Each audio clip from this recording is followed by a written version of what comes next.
Hey y'all, it's me, Lynn Daniel. It's Saturday, coming to you today on this Saturday, November 16th, 2013. So yeah, alright, so why am I coming today? Because, I don't know, I just wanted to check in really and invite you all to go back and watch my video, Wrong, nah, you were wrong about the grid X2 drill, whatever.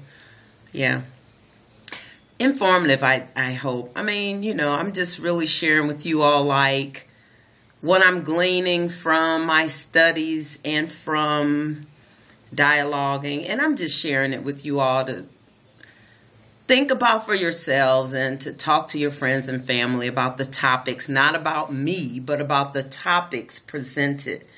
Yeah, because I find a lot of this stuff so interesting and so thought-provoking that, you know, you share it with people who are thinking along the same lines as you, but it's good to hear what other folks who have different perspective and who at least know how to discuss without arguing. I just can't. Some people are not, it's not fun sharing with them because when they feel like they don't have a comeback or they can't contribute, they want to argue or fight or then go to attack the person. You think you this, you think you that. And so I avoid dialoguing with those kinds of people because what's the point, right? I'm not a glutton for punishment. So if you're a person who likes to think and examine life, and especially the political landscape, and not even really just political, but the policies that impact our life, that influence how we live and our choices that we are able to make, then welcome to my videos, because some of them are going to touch on those types of things. And then a lot of my videos are just about hair, glam hair, hair care, hair that you buy, hair that you're born with. I'm still on this nutrition journey, you all. That is my struggle. Everybody has a struggle, and nutrition is mine. So I'm dealing with this 20 pounds right now. I'm scared to get on the scale because 20 pounds is heavy and ugly. It's enough to like pat you and keep you warm in the winter, but it's ugly, like, you know, it pushes you up 2 sizes and it really starts producing lumps and bumps, and it fills out your face and it makes your belly a pillow. Well, I'm talking about me. So yeah, so I was doing the vegetable juicing. I did that for a while. I did that for almost a year straight. I know it was like 8 months. 8 to 9 months solid of nothing but fruits and vegetable juices, and I felt so good. And then I thought I was needing a change. I talked to my daughter, that is her industry, nutrition. She has training, and her studies were in holistic nutrition or something like that. And she was saying to me, Mom, your body is needing some solids to, you know, absorb more nutrients or whatever. So I took her advice, and in doing that, I just went back to old habits. And so the 20 pounds crept on like fast. It didn't creep on. It really came fast. So yeah, that's my struggle, man. I'm glad it's just 20, but really, I wasn't even finished losing. I wasn't even to goal. So technically, it's probably like I need to lose 35 pounds to be at goal. So yeah, y'all, everybody's got a struggle. So that's mine. So what's on the agenda today? I don't know. I was thinking of taking in a museum today. I'm just not sure which one, and I'm not sure if I'm going to do it because I'm reading a book called, what's the name of this book? Tragedy and Hope by Carol O'Quigley, I think is his name.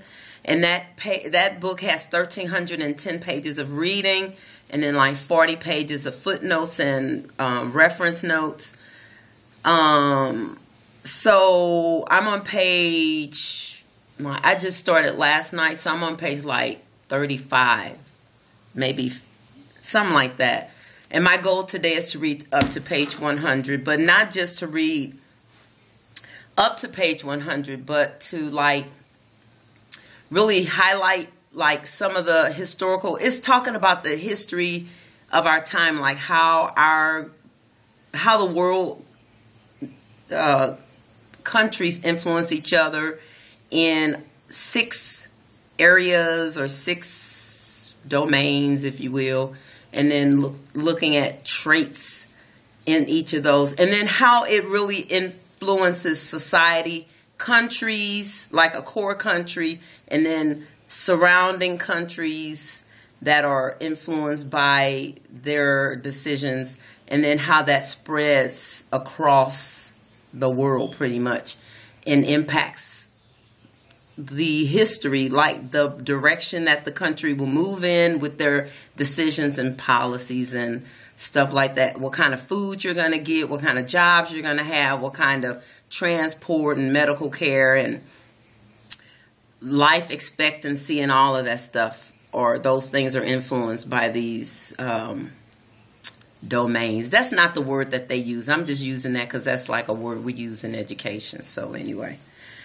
so yeah, I'm doing that today. So I'm going to pop back in here and read a little more. And then I want to take in a museum. I just don't know which one. I was thinking about doing the World War I Museum in Kansas City, because I did the Churchill Museum here in Missouri, in Fulton, Missouri. And that one really, it focused on Winston Churchill in World War II. That's a cool museum. I mean, that museum was under $10 to get into.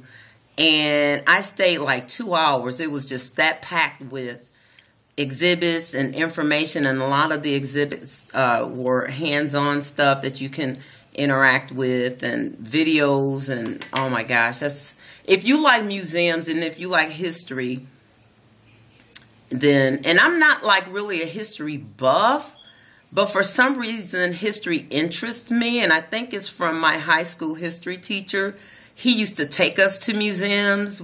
He was just, the school I attended was just unorthodox, and we did a lot of hands-on learning and stuff like that. It made learning more interesting and memorable, I think. So that influenced me to like museums. That's a ramble side note.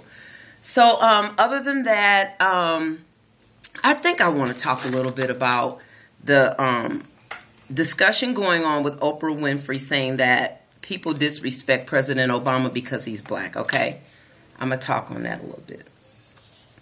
And I will have to say that, yes, I do believe there is a segment of society who will automatically disrespect you because you're black. Because I have heard it said that blacks, we don't manage our own affairs well, so how can we manage the affairs of the world or of other groups? How can we represent other groups when we can't even represent ourselves? Now, I don't believe that, but I have heard it said, so, you know. So, yeah, I think some people may be more inclined to interact with him, like be mean to him or rude to him and discount him because he's black.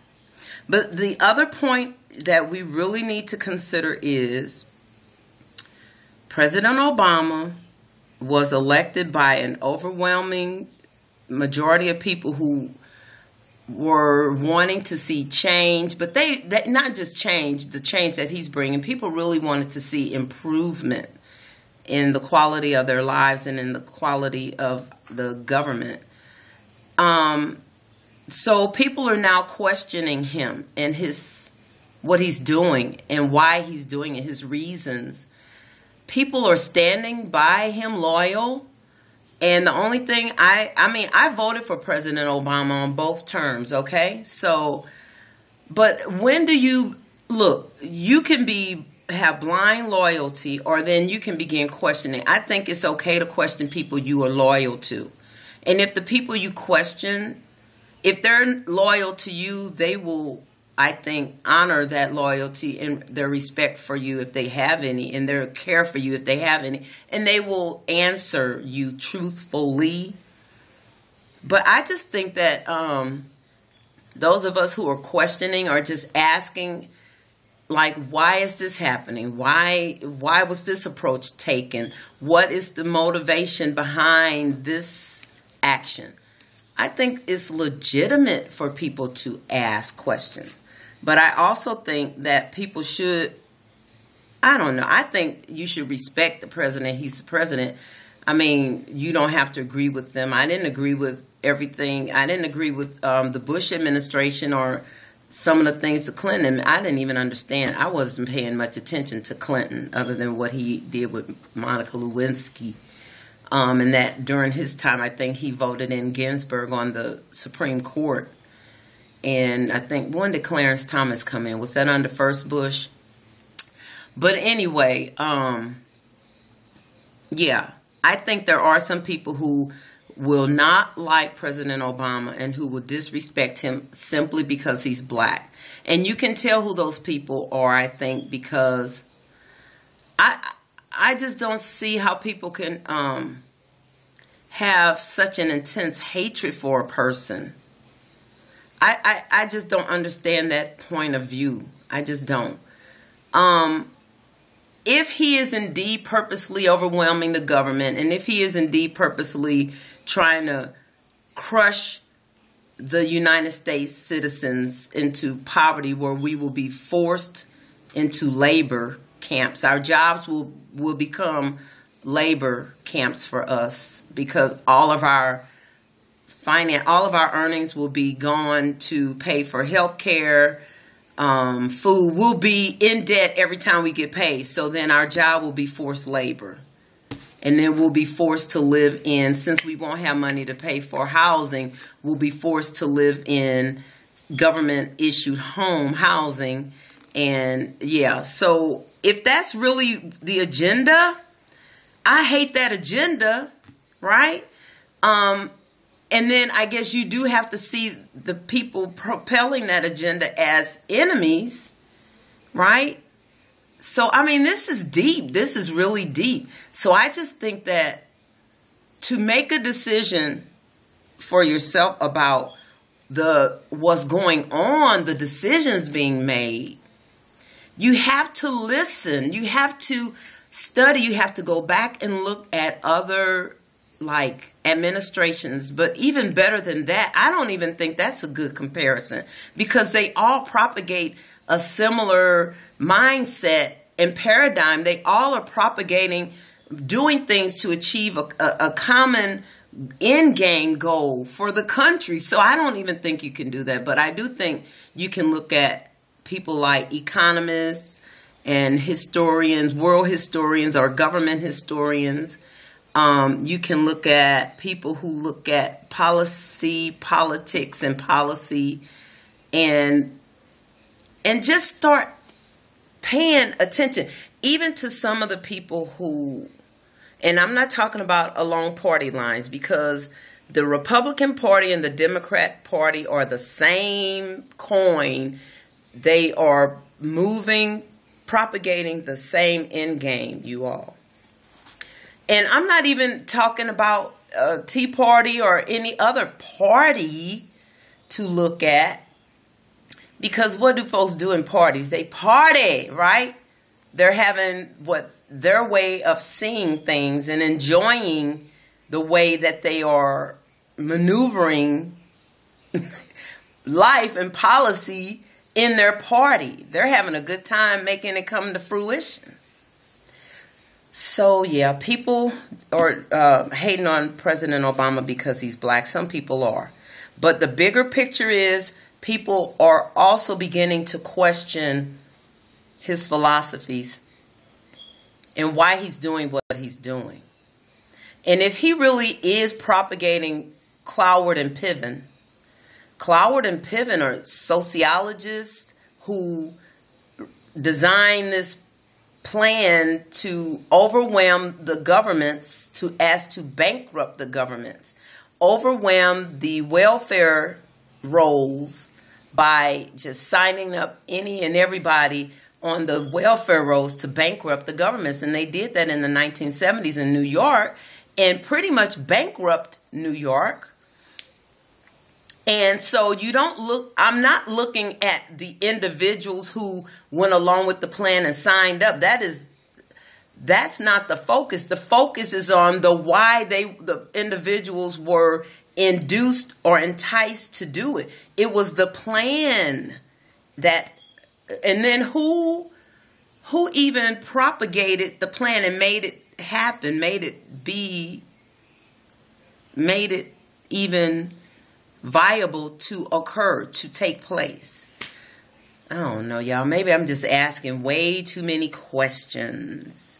So all of this stuff, I don't know. I don't know. I truly don't. And I'm not saying that I am going to know it all, get all the answers to the questions that I have, but a lot of this stuff is aligned to the research that I'm going to be doing for this project. So that's really why I'm asking this, so I can get some answers to do my assignment. But so yeah, you all, yeah, don't diss on the man because he's black. If you're going to diss on the man, get something that he's done that you just disagree with, and then offer a solution. Like with the Affordable Care Act, just repeal that or appeal it or remand it or whatever the right word is, and reestablish the indigent care program that was in place in the 1970s and early 80s. Just put that back in force. I don't know. All right, I better get off of here because I don't know how long I've been talking. Almost 17 minutes. And I need to decide if I'm going to go to a museum after I read up to page 100. You all be blessed. Click the links below to see what I'm doing. And help me lose 20 pounds because I lost some and I regained it and now I want to. All right, y'all. Be blessed. Bye.